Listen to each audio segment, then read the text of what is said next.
Okay, for a while now, I've been wanting to make a long form content of some sort that actually talks about stuff that happens in the past week, almost like a look back. And so I've come up with a thing called the look back. And every week we will go over the top 5 things to me that happened last week that I thought were kind of important and kind of big. And the topics could be almost anything. It's music, entertainment, gaming, sports. It's like there's a theme here of some sort, right? I mean, just cue the name, right?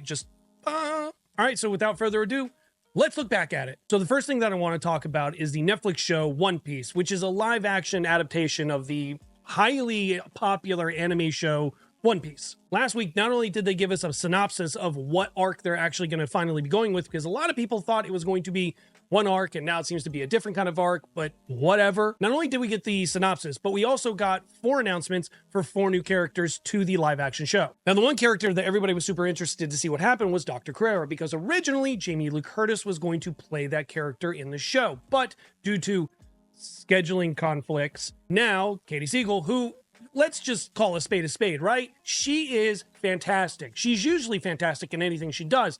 And to be fair, spot on when it comes to physical traits. I mean, just mwah, chef's kiss. Then we got the announcement for Dr. Hiruluk, which is being played by Mark, and I don't know either of them. I've never watched One Piece. I'm just giving the news. I'm just looking back at it. This is things that's happened. Now, Nefertari's announcement, Sir Sandil, I'm just saying.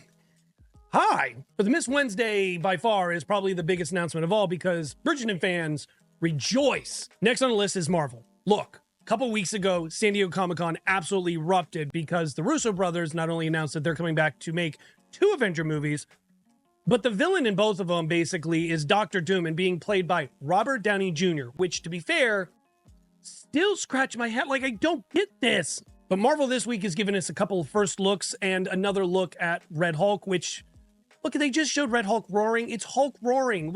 Who cares? Just give me the movie. Now, 3 of the first looks they've given us is a first look at Daredevil from Daredevil Born Again. And to be fair, I just want the trailer. When are we getting it? I hope New York Comic Con, because your girl will be there. Another one of the first looks is the first team photo, basically, of the Thunderbolts, which is Marvel's version of DC Suicide Squad, I guess. But I don't know. I think this movie was not necessary, but I guess if it's going to like kind of bridge things and set things up, sure, it should be fun and funny. Now, the last first look what we got was a suit for Ironheart. And yes, it's her flying. It's her in a suit. It's a Iron Man-esque outfit, but I'm just here for it. I'm so excited for the Ironheart actual show. I don't care what anyone says. This show, I think, could be the best MCU show next year. And that's with Daredevil Born Again even coming out. I think that's going to be a good show.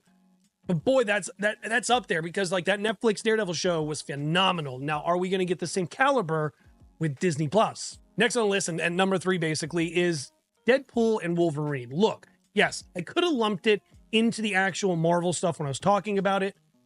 But when you become the highest grossing R-rated movie in cinema history, you deserve your own number, you deserve your flowers, you deserve your recognition. They beat so many. And the funnier part is, Deadpool has already had 2 of the top 5 highest grossing R-rated movies ever. So to Ryan Reynolds and everybody who's ever had anything to do with the Deadpool franchise, congratulations. What a trilogy you have done. Now, second on my list of the biggest things that happened last week in movie and TV is kind of a sleeper. It's A24's new movie, Y2K. Now, look, as somebody who grew up super scared of Y2K, I lived it. I was in high school. I didn't know if January 1st, 2000, I was going to wake up and there'd be power anywhere. Like, just think that through. You wake up and everything is turned off and there's no resetting it. There's no just flipping a switch and turning it back on. Only in this movie, unfortunately, it's like Skynet. The Terminator meets Y2K. Everything wants to kill us now. So think Walking Dead meets Terminator meets This Is Us. And because I'm biased and this is my list, the biggest thing that happened last week was we finally got the trailer and the date, December 13th, for the brand new animated Lord of the Rings movie, The War of Rohirrim.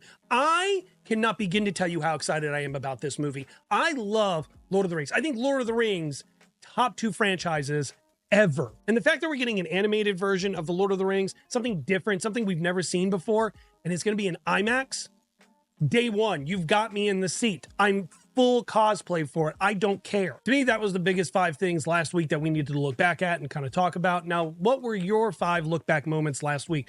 What was something that you looked at and was like, that's crazy huge? Pause. Comment your top 5 down below. Make sure you share the video and also hit that subscribe button. I'm going to be doing this weekly, going over the top 5 things. And like I said, in all sorts of different things. So you might get 5 videos a week talking about 5 different things. But anyways, that's it.